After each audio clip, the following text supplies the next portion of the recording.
अस्सलाम वालेकुम स्टूडेंट्स। उम्मीद है आप सब लोग खैरियत से होंगे। Welcome to my channel learning with Anusha. ये course MIS management information system Punjab university की कोर्स आउटलाइन को देखते हुए डिज़ाइन किया गया है। अगर आप पंजाब यूनिवर्सिटी के किसी भी एफिलिएटेड कॉलेज से MBA कर रहे हैं तो ये कोर्स आपके लिए कंप्लीट पैकेज है। इसकी तमाम ऑनलाइन वीडियोस यहीं पे अपलोड की जाएंगी। तो अगर आप लोग इसको लर्न करना चाहते हैं ऑनलाइन तो आप इस चैनल को सब्सक्राइब कर सकते हैं। तो चलें आज का लेक्चर स्टार्ट करते हैं। ऑलराइट, आज का लेक्चर स्टार्ट करते हैं। आज हम लोगों ने पढ़ना है relationship between information system and business functions कि जो हमने 4 बिजनेस फंक्शंस देखे थे उनके दरमियान और इंफॉर्मेशन सिस्टम के दरमियान क्या रिलेशनशिप है। अब डेफिनेटली इंफॉर्मेशन सिस्टम असिस्ट करने के लिए बनाया जाता है, कंप्यूटराइज्ड करने के लिए बनाया जाता है, ठीक है, प्रोसेसेस को हैंडल करने के लिए बनाया जाता है, आसानी पैदा करने के लिए बनाया जाता है, बेसिकली ऑटोमेट करने के लिए बनाया जाता है। तो हमारे पास जो बिजनेस फंक्शंस हैं उसके अंदर भी बहुत सारे ऐसे ऑपरेशंस परफॉर्म हो रहे होते हैं जो अगर हम कंप्यूटराइज तरीके से करें तो वो ज़्यादा फास्ट और एफिशिएंट हो जाएंगे। तो इंफॉर्मेशन सिस्टम और बिजनेस फंक्शंस का रिलेशनशिप यही है कि हम हर बिजनेस फंक्शन के लिए मल्टीपल इंफॉर्मेशन सिस्टम्स उसके डिफरेंट ऑपरेशंस के लिए डिज़ाइन कर सकते हैं। तो इसमें हम लोग स्लाइड में देख रहे हैं जैसे 4 बिजनेस फंक्शन है और उनके काम भी हम लोगों ने देख लिए थे कि इसके अंदर क्या-क्या एक्टिविटीज इन्वॉल्व होती हैं। तो फर्दर हम देखते हैं कि इन बिजनेस फंक्शंस के अंदर कौन-कौन से सॉफ्टवेयर्स बनाए जा सकते हैं। वैसे तो बहुत सारे बनाए जा सकते हैं लेकिन मेनली वो देखना है कि बस ओवरव्यू लेना है कि कौन-कौन से सॉफ्टवेयर्स बनाए जा सकते हैं। तो सबसे पहले सेल्स एंड मार्केटिंग के जो सिस्टम्स हैं, ठीक है, वो क्या-क्या हो सकते हैं। सेल्स एंड मार्केटिंग के फंक्शनल एरियाज क्या है, फंक्शनल कंसर्न्स क्या है कि आपको सेल्स को मैनेज करना होता है, कस्टमर आइडेंटिफिकेशन करनी होती है, मार्केट रिसर्च करनी होती है, एडवर्टीजमेंट प्रमोशन करनी है, प्राइसिंग सेट करनी है, न्यू प्रोडक्ट्स जो आपकी हैं उनके बारे में आपको R&D करनी है, रिसर्च करनी है प्रॉपर मार्केट बेस्ड और फिर उनको लॉन्च करना है, ठीक है, किस तरह से आपने अपनी ऑडियंस को ट्रैक करना है, ये सब कुछ आप लोग सेल्स एंड मार्केटिंग में करते हैं। तो सेल्स एंड मार्केटिंग में कौन-कौन से सॉफ्टवेयर्स डिजाइन किए जा सकते हैं, एग्जांपल्स ऑफ सिस्टम्स में आ जाएगा। एक तो ऑर्डर प्रोसेसिंग, ये ऑपरेशन लेवल पे होंगे, ऑर्डर को प्रोसेस करने वाले जिस पे कस्टमर आएंगे और ऑर्डर अपना प्लेस करेंगे। उसके बाद है जनाब प्राइसिंग एनालिसिस, कि हो सकता है कि हमारे पास मार्केट में कस्टमर्स हों या ऑलरेडी जो कंपेटिटर्स मौजूद हों उन्होंने कुछ टूल्स एंड टेक्निक्स सेट की हों कि हम प्राइसेस जो हैं वो इस हिसाब से इस रेशो से इंक्रीज करेंगे और इस रेशो से डिक्रीज करेंगे। प्राइसेस इंक्रीज करेंगे तो उसके बाद उस पर प्रमोशंस दी जाएं तो कितने परसेंट डिस्काउंट फिजिबल होगा, कितने परसेंट डिस्काउंट फिजिबल नहीं होगा और प्राइस को इंक्रीज किस रेशो से करना है, ये सब कुछ हम लोग प्राइसिंग एनालिसिस सिस्टम में देख रहे होते हैं। क्योंकि इसमें कुछ प्लानिंग इन्वॉल्व है तो ये मिडिल लेवल मैनेजमेंट के लिए डिजाइन किए जाते हैं। उसके बाद सेल्स ट्रेंड फोरकास्टिंग, ये सीनियर मैनेजमेंट के लिए डिजाइन किए जाने वाले सिस्टम है। सीनियर मैनेजमेंट क्या करती है, इनको लॉन्ग टर्म के गोल सेट करने होते हैं, लॉन्ग टर्म के लिए प्लानिंग करनी होती है। तो जहाँ फोरकास्टिंग या फ्यूचर प्लानिंग की बात होती है ना तो वहाँ ज्यादातर जो सिस्टम्स बनाए जाते हैं उन्हें हमारी सीनियर मैनेजमेंट यूज करती है।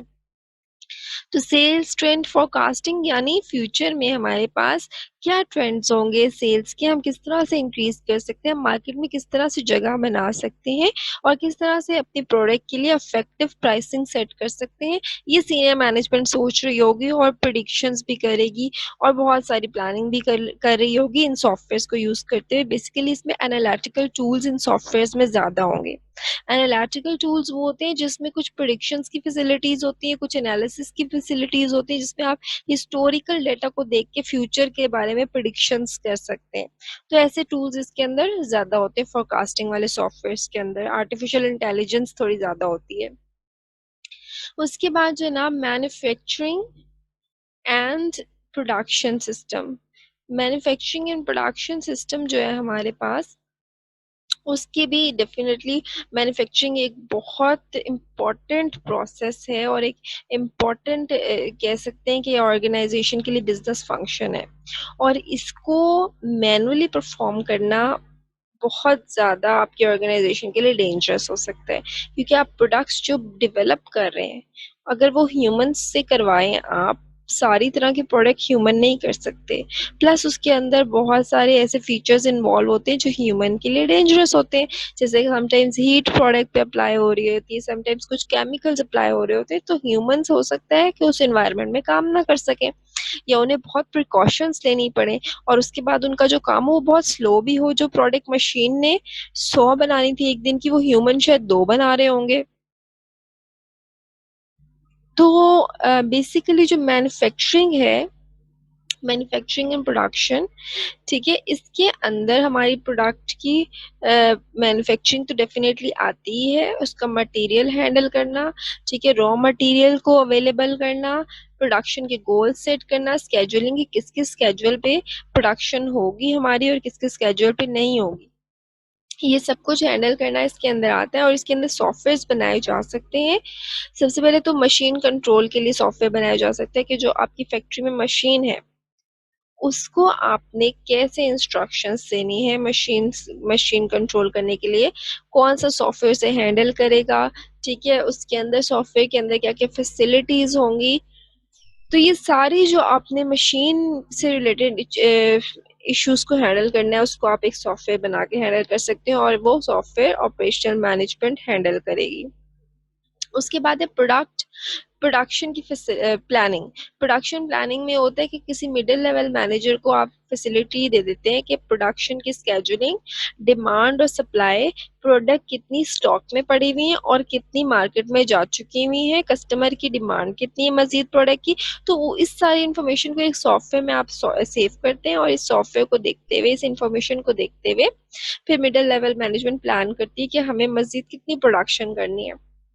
इससे फायदा ये होता है कि एक्स्ट्रा प्रोडक्शन जितनी भी है वो मैनेजर्स उसको प्लान ही नहीं करते, कि अगर नीड नहीं है प्रोडक्ट की, अगर प्रोडक्ट को कस्टमर का ऑर्डर नहीं आया हुआ या इसी तरह से मार्केट में भी डिमांड कम है प्रोडक्ट की, तो वो लोग प्रोडक्शन रोक देते हैं ताकि प्रोडक्ट जो हमारे हैं वो वेस्ट ना हो जाए, जो हमारे रिसोर्सेज हैं वो वेस्ट ना हो जाए, क्योंकि अगर हम लोग बगैर सोचे समझे प्रोडक्शंस करते जाएंगे तो डेफिनेटली हमारी प्रोडक्ट और रिसोर्सेज वेस्ट होने का खतरा है, क्योंकि सेल हो नहीं रही है और हमारे स्टॉक में पड़ी पड़ी प्रोडक्ट खराब हो जाएगी। हमारी इन्वेस्टमेंट जो हम शायद किसी और चीज में कर सकते, वो हमने एक प्रोडक्ट की बहुत लार्ज क्वांटिटी प्रोड्यूस करने में कर दी है, तो that is not feasible for an organisation. तो मिडिल लेवल मैनेजमेंट डिसाइड करती है कि प्रोडक्शन कब कब करनी है। फैसिलिटीज, लोकेशन, सीनियर मैनेजर्स जो होते हैं, मैंने बताया कि ये लोग बड़े डिसीजंस लेते हैं।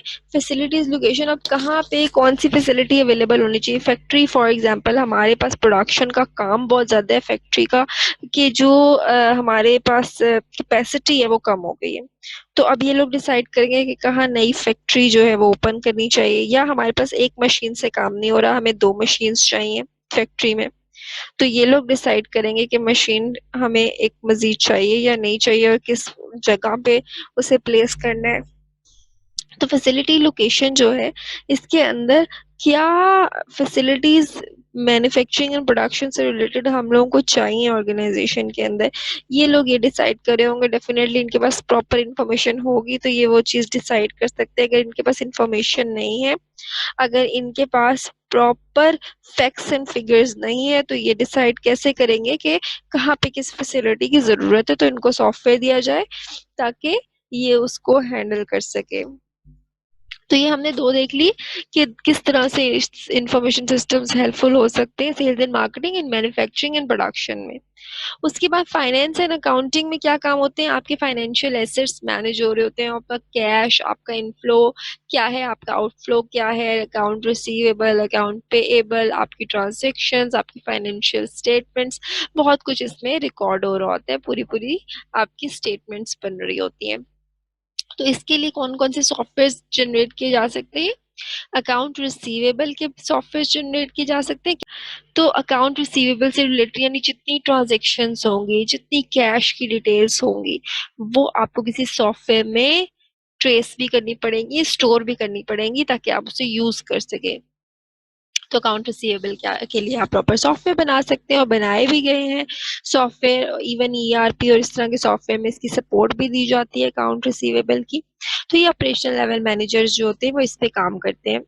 उसके बाद बजटिंग, ठीक है, मिडिल लेवल मैनेजर्स को ये सॉफ्टवेयर बना के दिया जाता है, वो बजट प्लान करते हैं पूरे मंथ का, पूरे ईयर का, इस दफा हमारे एक्सपेंसेस कितने आए, यानी कैश हमारा कितना हमें पे करना पड़ेगा, प्लस कस्टमर से रेवेन्यूज कितने आए, हमारा कैश, हमें हमें जो रेवेन्यूज मिल रहे हैं, प्रॉफिट मिल रहे हैं, हमारी सारी जितनी भी अर्निंग हो रही है वो उसकी रेशियो, ठीक है, इन्वेस्टमेंट के साथ कॉस्ट कितनी लग रही है और रेवेन्यूज कितने हो रहे हैं, ये सारा कुछ जनरेट कर रहे होते हैं वो। फिर उन रेवेन्यूज को किस तरह से कॉस्ट कटिंग की तरफ भी लेके जाना है कि हम लोग कि जितने पैसे हम लगा रहे हैं बिजनेस पे, ठीक है, हमें उससे ज्यादा अर्न होने चाहिए, ठीक है, हमारे प्रॉफिट ज्यादा होने चाहिए, हमारे पास इन्वेस्टमेंट कम होनी चाहिए। इसको भी प्लान करना उन लोगों का काम होता है कि इस रिसोर्स को कितनी हमारा कैश चाहिए, ठीक है। फॉर एग्जांपल फैक्ट्री में मशीन्स है तो कितनी उनकी मेंटेनेंस के लिए हमें कैश चाहिए, वो बजट लगा लेते हैं। वो एम्प्लॉयज को सैलरी दे रहे हैं तो कितनी सैलरीज दे रहे हैं, उसके लिए कितना कैश जा रहा है, उसका बजट बना लेते हैं वो। यानी मल्टीपल बजट्स बना रहे होते हैं ये, और डिफरेंट सेट कर रहे होते हैं गोल्स कि हमने इस दफा इससे एक्सीड नहीं करना। तो बजटिंग के लिए इनको सॉफ्टवेयर डिजाइन करके दिया जा सकता है जिसमें सारी इंफॉर्मेशन हो, ठीक है, हमारी ट्रांजेक्शन्स कितनी हो रही हैं, हमारे पास कैश कितना आ रहा है, हमारे पास रिसोर्सेज कितने यूज हो रहे हैं, हमारी इन्वेस्टमेंट कितनी हो रही है, सारा डिटेल्स इनके पास होंगी, तब जाके ये इफेक्टिव बजट बना सकेंगे। तो मिडिल लेवल मैनेजर्स हैं जो इस पे काम करेंगे। उसके बाद प्रॉफिट प्लानिंग, जो हमारी सीनियर मैनेजमेंट होती है वो मैंने बताया कि फ्यूचर के बारे में ज्यादा प्लान कर रहे होते हैं। तो इन्होंने ये देखना है कि हम अपने प्रॉफिट को, अभी फिलहाल हमारी कंडीशन क्या है, हम किस स्टेज पे खड़े हैं और हम फ्यूचर के लिए प्रॉफिट को किस तरह से इंक्रीज कर सकते हैं। तो ये लोग इस कोई एनालिटिकल सॉफ्टवेयर या इस तरह का टूल इनको बना के दिया जा सकता है जिसपे ये एनालिसिस कर सकें, रिलेशनशिप्स देख सकें डेटा के दरमियान, प्रीवियस डेटा देख सकें, उसकी बेस पे नया डिसीजन ले सकें। तो इस तरह से इनको कोई प्रॉफिट प्लानिंग का सॉफ्टवेयर बना के दिया जा सकता है। उसके बाद है human resource system. Human resource system employees के रिकॉर्ड को भी ट्रैक करते हैं, एम्प्लॉयज के पोटेंशियल्स को भी देखते हैं, उनकी स्किल्स को देखते हैं, उनके लिए ट्रेनिंग प्रोग्राम्स भी कराते हैं, उनकी सैलरीज, उनकी डिफरेंट इश्यूज को रिजॉल्व कर रहे होते हैं, उनके टैलेंट और स्किल्स को इम्प्रूव करने की कोशिश कर रहे होते हैं। तो फंक्शनल कंसर्न्स तो ह्यूमन रिसोर्स सिस्टम के ये हैं।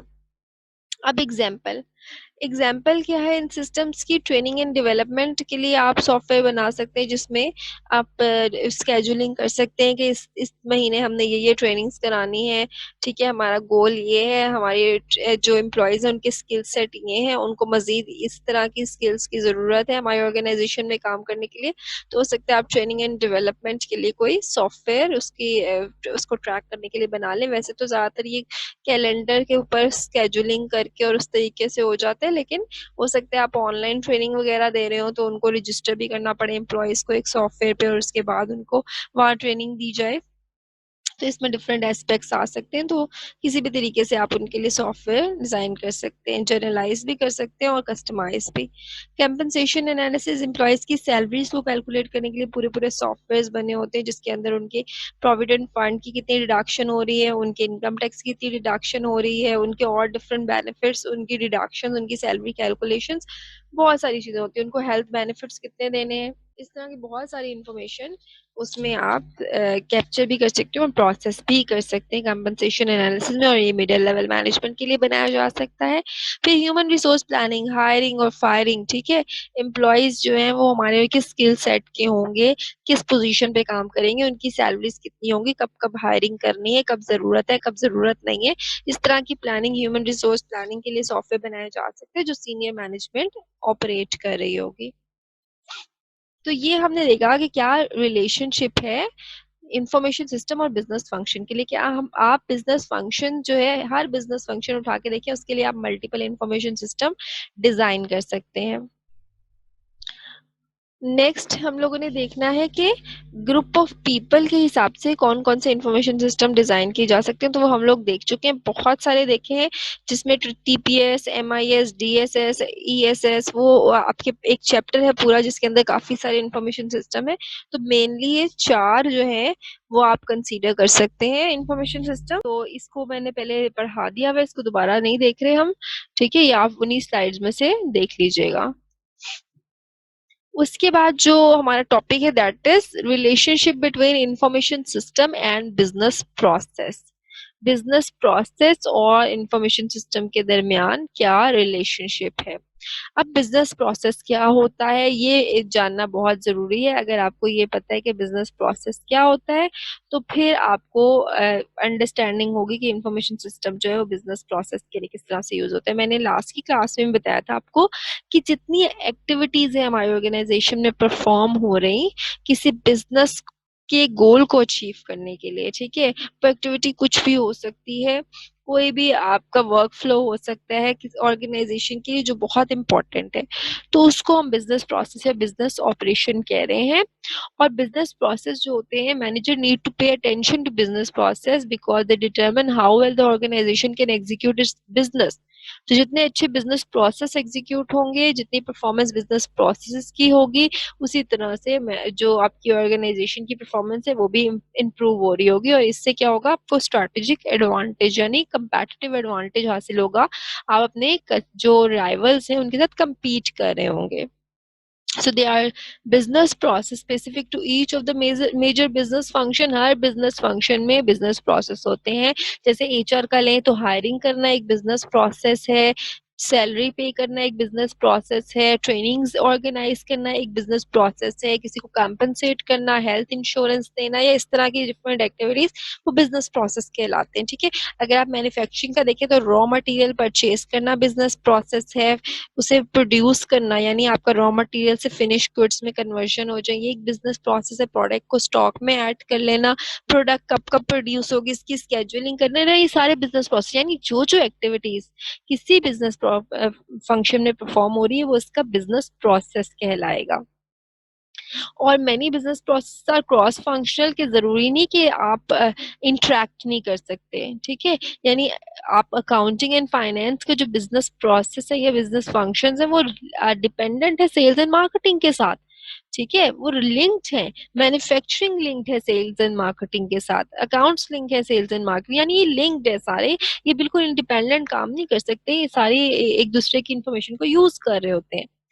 So information system automate parts of business processes and they help organization redesign and streamline these processes। तो रिलेशनशिप क्या हुआ कि इंफॉर्मेशन सिस्टम का काम क्या होता है कि उसके अंदर यही बिजनेस प्रोसेसेस तो कंप्यूटराइज किए जाते हैं, ऑटोमेट किए जाते हैं। ऑटोमेट क्या होता है, मैनुअल से कंप्यूटराइजेशन की तरफ आ जाना। तो इंफॉर्मेशन सिस्टम इन्हीं बिजनेस प्रोसेसेस को तो परफॉर्म करेगा जो हम काम कर रहे हैं। फॉर एग्जाम्पल अगर हमें एम्प्लॉयज की सैलरीज कैलकुलेट करनी है तो हम सॉफ्टवेयर में वो सपोर्ट दे देते हैं, हम सॉफ्टवेयर में फॉर्मूला अप्लाई कर देते हैं, कोड लिख देते हैं, वो हमारे लिए एम्प्लॉय की सैलरी कैलकुलेट कर दे, ठीक है। अगर हम लोगों ने स्केड्यूलिंग करनी प्रोडक्शन की तो हमारे पास सॉफ्टवेयर में टूल्स होने चाहिए, हम वहां पे स्केड्यूलिंग कर ले, ठीक है। अगर हमें मार्केटिंग करनी है, ऑर्डर प्रोसेसिंग करनी है या ऑर्डर रिसीव करना है तो हम सॉफ्टवेयर के थ्रू ऑर्डर रिसीव कर लेते हैं, ठीक है। अगर मार्केटिंग के लिए हमें देखना है कि कस्टमर्स के नीड्स क्या है, क्या हमारे पास जो कस्टमर्स रिकॉर्डेड हैं, जो कस्टमर स्टोर्ड है, जिनका डेटा हमारे पास उनकी ट्रांजेक्शन स्टोर्ड है, ठीक है, हम उनके जरिए ये जान लेते हैं कि उनकी नीड्स क्या है। इवन जो कस्टमर इवन सिर्फ विजिट करते हैं, ऑर्डर नहीं भी करते हैं, हम उनके सिस्टम्स में कुकीज वगैरह सेट कर सकते हैं उनके इंटरेस्ट वगैरह को कैप्चर करने के लिए। और इसके अलावा वो जो सिस्टम कस्टमर हमें विजिट करते हैं, हम उनके क्लिक स्ट्रीम पैटर्न्स देख सकते हैं कि वो किस किस लिंक पे क्लिक कर रहे हैं, उससे हमें आइडिया हो जाएगा कि इनके इंटरेस्ट क्या है। तो बहुत सारी चीजों से हम लोग कंप्यूटराइजेशन के जरिए अचीव कर सकते हैं गोल को, और ज्यादा बेहतर तरीके से हम अपनी एक्टिविटीज को कंप्यूटराइज कर सकते हैं। तो बिजनेस प्रोसेस और इंफॉर्मेशन सिस्टम का रिलेशनशिप ये है कि बिजनेस प्रोसेस ऑपरेशंस है, ठीक है, एक्टिविटीज है ऑर्गेनाइजेशन में डिफरेंट बिजनेस फंक्शन में परफॉर्म होने वाली, और उनको कंप्यूटराइज करना इंफॉर्मेशन सिस्टम के थ्रू, ये हमारा गोल होता है, जिससे हम लोग क्या करते हैं कि अपनी परफॉर्मेंस को इंक्रीज करते हैं। तो इसके लिए ना बिजनेस प्रोसेस री इंजीनियरिंग करनी पड़ती है, यानी बिजनेस प्रोसेस जो आपका मैनुअल पहले काम हो रहा था उसको कंप्यूटराइज कर दें, काम करने के तरीके को बिल्कुल चेंज कर दें। मैंने लास्ट जो है ना लेक्चर में स्लाइड्स में बिजनेस प्रोसेस री इंजीनियरिंग के लिए ना एक बुक स्टोर की एग्जांपल भी दी थी कि मैनुअल में क्या होता है, स्टोर पे जाता है कस्टमर, ठीक है, प्रोडक्ट को परचेज करता है, ठीक है, उसके बाद लाइक अगर प्रोडक्ट मिल गई तो परचेज कर लेगा, अगर नहीं मिली तो ऑर्डर प्लेस कर देगा। ऑर्डर प्लेस करेगा, उसके क्लर्क को कहेगा या स्टोर कीपर को कहेगा कि मुझे बुक मंगवा के दें, फिर वो बुक मंगवाएगा और वो सारा प्रोसेस होगा, उसे दोबारा नोटिफाई करेगा, वो सारा हमने प्रोसेस देखा था। लेकिन अगर उसी को हम लोग री इंजीनियरिंग उसमें कर दें तो वो ऑनलाइन स्टोर बना दे, ऑनलाइन कैटलॉग हो, वहां सर्च करे बुक का नाम, अगर मिल गई तो पेमेंट ऑनलाइन कर दे, बुक ईमेल में आ जाएगी, अगर नहीं मिली तो किसी और ऑनलाइन स्टोर पे चला जाए। तो हम लोगों ने बिजनेस प्रोसेस री इंजीनियरिंग देखी कि पहले जो काम हो रहा था उस काम करने के तरीके को कंप्यूटराइज कर दो।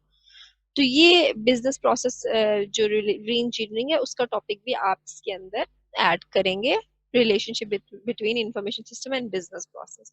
इस तरह आपने थोड़ा बहुत उसको टच दे देना, थोड़ी डायग्राम बना लेना वो बुक स्टोर वाली, ठीक है, बिजनेस प्रोसेस री इंजीनियरिंग बिफोर एंड आफ्टर वाली। तो इस तरह से आइडिया क्लियर हो जाएगा आपका।